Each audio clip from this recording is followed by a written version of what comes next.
Hello and welcome to what car India. मेरा नाम है आदित्य और हम बात करने वाले हैं दो ऐसी इंपॉर्टेंट मोटरसाइकिल्स की जो इंडियन मार्केट में काफ़ी टाइम से लोगों के दिलों पर और सेल्स नंबर पर रूल कर रही है। सबसे पहली है हीरो करिश्मा XMR जो हाल ही में अपडेट हुई है, उसका नया जनरेशन लॉन्च हुआ है और वो ऐसी सेगमेंट पे लॉन्च हुई है जहां पर हमने R15 को देखा है काफ़ी टाइम से रूल करते हुए। तो यामाहा YZF R15 वर्जन 4 या फिर वर्जन M उसके साथ कंपीट करती है द न्यू करिश्मा XMR। तो चलिए देखते हैं इस वीडियो में कौन सी मोटरसाइकिल है बेहतर, क्योंकि हमने इन दोनों ही मोटरसाइकिल्स को काफ़ी अच्छे से टेस्ट किया है सिटी कंडीशंस में, हाईवे कंडीशंस पे, घाट सेक्शंस पर, और काफ़ी सारे डिटेल्स बाहर निकल कर आए हैं, कुछ खूबियाँ कुछ खामियाँ। तो देखते हैं कौन सी मोटरसाइकिल है बेहतर आपके पैसे के लिए। सबसे पहले बात करते हैं स्टाइलिंग की, लेकिन ऑफ कोर्स स्टाइलिंग एक सब्जेक्टिव बात है, शायद आपको ये पसंद आए ना पसंद आए, लेकिन कुछ सारी बातें हैं जो हम नज़रअंदाज नहीं कर सकते। जैसे R15 की जो स्टाइलिंग फिलॉसफी है वो मेनली आती है यामाहा की बड़ी बाइक से, जैसे यामाहा R1 और यामाहा R7 जो इंडिया में बहुत ही जल्द लॉन्च होने वाली है। स्टाइलिंग के साथ साथ ओवरऑल जो फिट एंड फिनिश है यामाहा R15 का, जो टच पॉइंट्स है मोटरसाइकिल पर, जैसे clip on handle bars, levers, pedals, tank, cowl, इसकी जो फिट एंड फिनिश और क्वालिटी है वो बहुत ही बढ़िया है और क्लास लीडिंग भी कह सकते हैं इसे आप। Moving to the Karizma XMR, सबसे पहली बात यह है कि इसका जो स्टाइलिंग है वो बहुत ही ज़्यादा डिपार्चर है पुरानी करिश्मा से, करिश्मा R या फिर करिश्मा ZMR से। And as a matter of fact Hero की जो एक्सट्रीम 200S है, जिसे कुछ साल पहले करिश्मा का एक स्पिरिचुअल सक्सेसर कहा गया था, उससे भी काफ़ी अलग है करिश्मा XMR की स्टाइलिंग, जो एक बहुत अच्छी चीज़ है। लेकिन करिश्मा XMR के बारे में ऐसी कुछ बातें हैं जो नज़रअंदाज नहीं की जा सकती, क्योंकि मुझे कुछ कुछ स्टाइलिंग बिट्स फेमिलियर लगते हैं to the Karishma HX250R concept जो 2014 में दिखाया गया था हीरो ने ऑटो एक्सपो पर। तो आपको क्या लगता है कौन सी मोटरसाइकिल है बेहतर इन टर्म्स ऑफ स्टाइलिंग, हमें कॉमेंट में लिखकर बताइए। फीचर्स के मामले में दोनों ही मोटरसाइकिल्स बहुत ही ज़्यादा लोडेड है और up to date features offer करती है अपनी सेगमेंट के हिसाब से। लेकिन इस वीडियो में जो आप R15M देख रहे हैं वो थोड़ा सा पुराना मॉडल है, इसीलिए उसका जो H7 क्लस्टर है वो प्री अपडेट वाला यूनिट है। अब यामाहा ने अपनी R15 के साथ एक नया कलर्ड TFT डैशबोर्ड इंट्रोड्यूस किया है और जो देखने में काफ़ी ज़्यादा अट्रैक्टिव लगता है, लेकिन थोड़ा बहुत बिजी लगेगा आपको।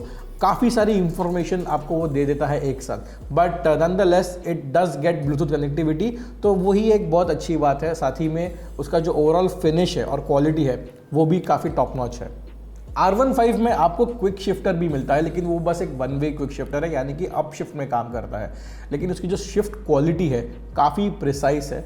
It is really good to see that 150cc motorcycle में आपको एक हायर कैपेसिटी मोटरसाइकिल के फीचर्स देखने मिल रहे हैं। उसी के साथ साथ यामाहा ने R15 में ट्रैक्शन कंट्रोल भी देना शुरू कर दिया था काफ़ी पहले, लेकिन उसकी जो कैलिब्रेशन है वो इतनी स्मूथ नहीं है। मोटरसाइकिल कभी कभार पावर कट करती है, कभी कभार पावर कट नहीं करती। हीरो करिश्मा XMR भी फीचर्स के मामले में पीछे नहीं है। XMR में आपको ऑटोमेटिक हेडलैम्प मिलता है जो हेडलाइट ऑन ऑफ करता है depending on the ambient lighting. मेरे हिसाब से ये बहुत ही यूज़फुल फीचर है। बहुत सारे लोग हैं जो रास्ते पर अपनी हेडलाइट ऑफ करके चलाते हैं, ये एक अच्छी बात होगी अगर मोटरसाइकिल खुद ही अपनी हेडलाइट अपने आप ऑन कर ले तो। साथ ही में करिश्मा XMR को एक बहुत यूनिक फीचर मिलता है, एटलीस्ट वो यूनिक है इस सेगमेंट के लिए। उसमें आपको एडजस्टेबल वाइजर देखने मिलेगा, लेकिन हमारी जो टेस्ट मोटरसाइकिल थी जो हमने यूज़ की थी फॉर द वीडियो, उसका जो मैकेनिज्म है एडजस्टमेंट का वो थोड़ा सा जैम हो गया था, लॉक हो गया था, इसीलिए हम वाइजर को मूव नहीं कर पाए। लेकिन एक बात है दोस्तों, इसकी जो वाइज़र की पोजीशनिंग है वो बहुत ही ज़्यादा नीचे है और राइडर से काफ़ी दूर है, तो एडजस्टमेंट विंडो भी बहुत ही छोटी है। तो इसीलिए अगर आप हाईएस्ट सेटिंग पर भी वाइज़र एडजस्ट करते हैं तो विंड से इतनी प्रोटेक्शन नहीं मिलती जितनी मिलनी चाहिए। तो ये यूनिक फीचर तो है, बट ये इतना यूज़फुल तो नहीं है। पर ओवरऑल बिल्ड क्वालिटी अगर आप देखेंगे हीरो करिश्मा XMR की, जैसे सीट की फिनिश है, टैंक और बॉडी पैनल्स जिस तरह से मीट करते हैं, levers, mirror stalks, switch gear, ये बहुत ही ज़्यादा बढ़िया है compare to the older Hero motorcycles. Hero has come a long way in improving their quality, ये बात तो अब जाहिर हो चुकी है। लेकिन एक छोटी सी निगल ये है कि वो यामाहा जितनी अच्छी बिल्ड क्वालिटी नहीं है। सो बिल्ड क्वालिटी गेम में यामाहा थोड़ी सी आगे है। अब आते हैं इन दोनों मोटरसाइकिल्स के इंजन पर और गियर बॉक्स पर। सबसे पहले मैं बात करना चाहूँगा हीरो करिश्मा XMR के इंजन की, जो बहुत ही नया है, not just for the motorcycle but hero के पोर्टफोलियो में भी ये काफ़ी नया इंजन है। नया 210cc का लिक्विड कूल्ड 4 वाल्व इंजन है ये। और इसकी जो आउटपुट है वो है 25.5 हॉर्स पावर की और साथ ही में 20.4 न्यूटन मीटर्स ऑफ टॉर्क मिलता है आपको। ये सेगमेंट के हिसाब से बहुत ही एप्ट आउटपुट है और ओवरऑल ट्रांसलेशन भी इसकी बहुत अच्छी होती है, क्योंकि परफॉर्मेंस जो मिड रेंज ट्रैक्टेबिलिटी मिलती है आपको इस इंजन के साथ वो बहुत ही ज़्यादा बढ़िया है। दोनों ही मोटरसाइकिल्स आउटराइट फास्ट मोटरसाइकिल्स तो नहीं है, लेकिन जो एडिक्वेट परफॉर्मेंस होनी चाहिए शहर कंडीशंस में और हाईवे की कंडीशंस पे, इसका बहुत ही अच्छा बैलेंस मिलता है आपको दोनों ही मोटरसाइकिल्स में। लेकिन हीरो करिश्मा का जो इंजन है वो ज़्यादा ट्रैक्टेबल होने के कारण आप उसे ज़्यादा यूज़ कर सकेंगे।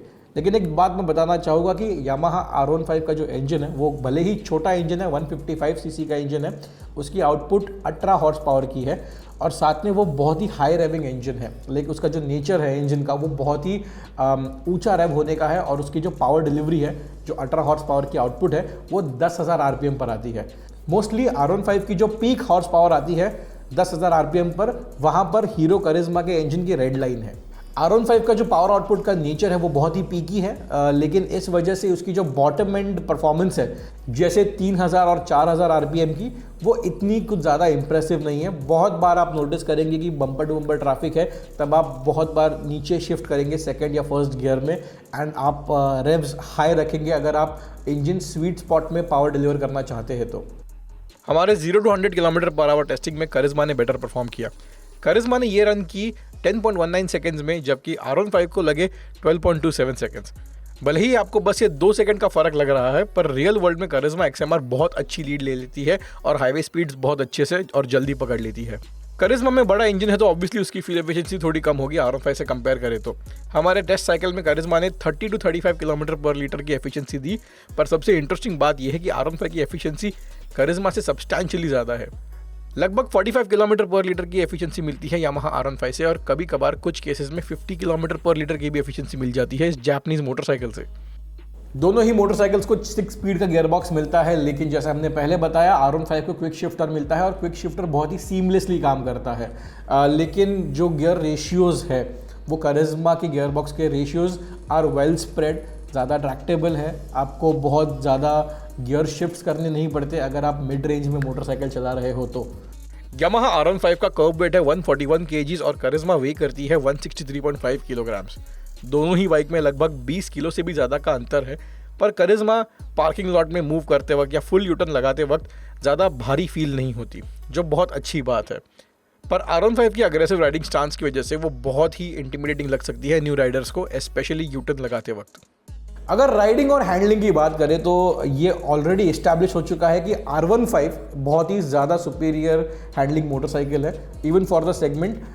वो बहुत ही ज़्यादा शार्प है, बहुत अग्रेसिव राइडिंग स्टांस आपको मिलता है, राइडर बहुत ही ज़्यादा आगे झुककर लो बैठता है टू ग्रैब द क्लिप ऑन्स, और उसका जो ओवरऑल सेटअप है वो बहुत ही ज़्यादा बैलेंस्ड है compare to the ride quality and the riding stance जो वो गाड़ी ऑफर करती है।